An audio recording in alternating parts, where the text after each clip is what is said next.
Assalamu alaikum everyone here. My name is Shrevati. Brother Zakir, I'm your great fan. I'm very much enlightened by your talks and lectures on Islam and comparative religion. I have been reading Quran and I have a lot of Muslim friends. I'm from Singapore, born and brought up in India.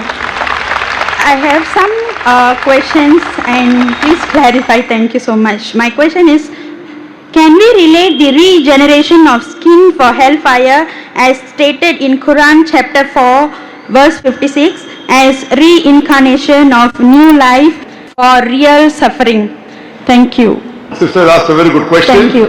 She said that can we relate? She said that she has heard my talks and she is impressed, alhamdulillah. That's the reason she's quoting with reference, alhamdulillah. She's saying that the Quran says in Surah Nisa chapter 4 verse 56 that the skin is replaced so that you can feel the pain. Is it similar to reincarnation and a person is born again in this world?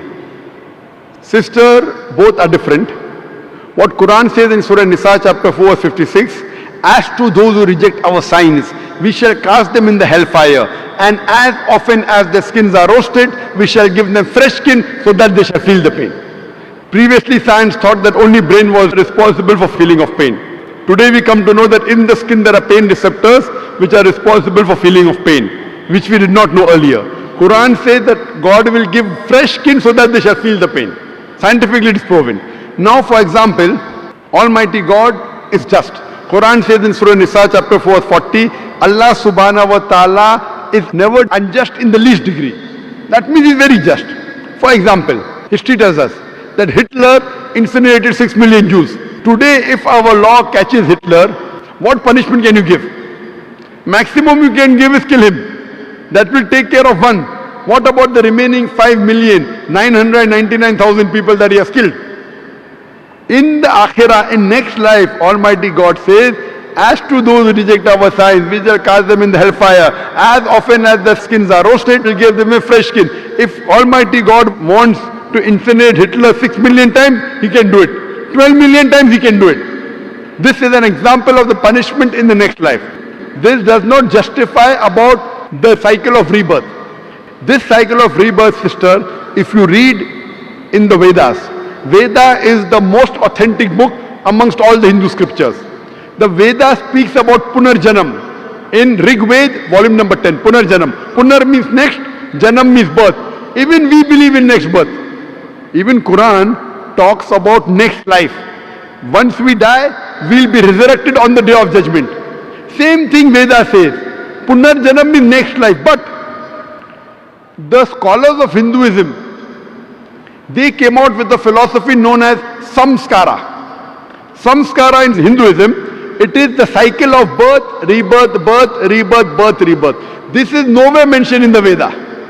Veda speaks only about next life, which even Quran speaks. But the scholars of Hinduism could not justify how people are born. Some people are born handicapped, some people are born in poor family, some people are born with congenital heart disease. So God cannot be unjust. So to justify the justice of God, they come with a new philosophy called as samskara, cycle of birth, death, birth, death. Maybe in their previous life they did some wrong deed, therefore they are born handicapped. This is the philosophy of the Hindu scholars, not of the scripture. Your Vedas are very explicit, Punarjanam, next life. Even Quran says you come in this world. Allah says in the Quran in Surah Mulk chapter number 67 verse number 2, Alladhi khalaqal mauta wal hayata. It is Allah who has created death and life to test which of you is good indeed. So this world you have only life once. Once you die, Almighty God will resurrect you on the day of judgment. That's what the Vedas say. But the Hindu scholars, they could not explain why some children are born deaf, some dumb, some with heart disease, some in a poor family. Because they could not justify, they came with this philosophy which is not mentioned in the Vedas.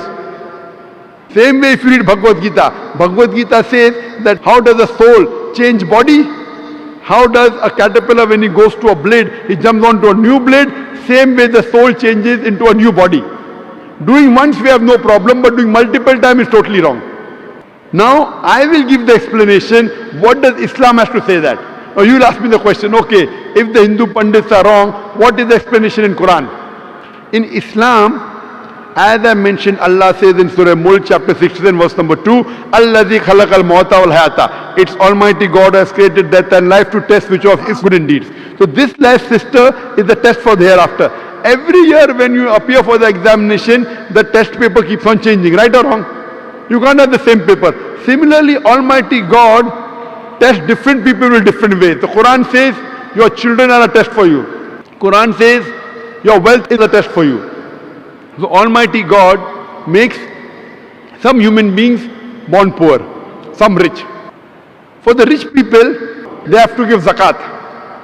In Islam, every rich person who has a saving of more than 85 grams of gold, he or she should give 2.5% of that saving every lunar year in charity called as zakat. Poor man, there is no zakat. He gets 100 out of 100 marks in zakat. The rich man, if he doesn't give zakat, he'll get 0. If he gives half zakat, he'll get 50%. We say, Arey, garib hai, arey, poor man. That poor man is good, in akhirah is passing. So poverty is a test, wealth is a test. Whether do you follow the commandment of Almighty God. The Quran says even your children are a test. Maybe there's a couple who's very pious. To that couple is born a baby who has congenital heart disease. That baby has done no sin. Quran says every child is born as a masoom. Every child is born sinless. It is a test for the parents. That do the parents yet have faith in Almighty God? If the parent has less faith, he will start complaining, what type of God is this? I have prayed so much, yet he is giving me a child with handicap. A good Muslim, he will say, Alhamdulillah, praise be to Allah. He will accept it. He will not complain. Maybe God wants to give that parent higher degree. If you pass your bachelor's in arts, easy test, you get bachelor's degree. But if you pass MBBS, you get doctor in front of your name. But to pass MBBS is difficult. So maybe Almighty God wants to give that parents a higher degree in Jannah. Even if they pray 5 times, now God wants to test them by giving them a child which is handicapped. To see whether the parents yet have faith in God or not. If they pass the test, they get a higher degree in Jannah. So the wealth, poverty, health, disease is a test. It is nothing to do with your previous life. That is the theory of the Pandits, not of Vedas. So Veda is the same thing what Quran is talking about. You come in this world once, then you have next life, Punarjanam. But not death, birth. This is not part of Veda. Hope that answers the question, sister. Sister, do you believe there is one God? I believe that there is one God and Prophet is the final messenger. Thank you. MashaAllah. Do you believe idol worship is wrong? No, I'm not doing idol worship for the past 9 years. And I would like to take Shahada with my children in Singapore later. Thank you so much.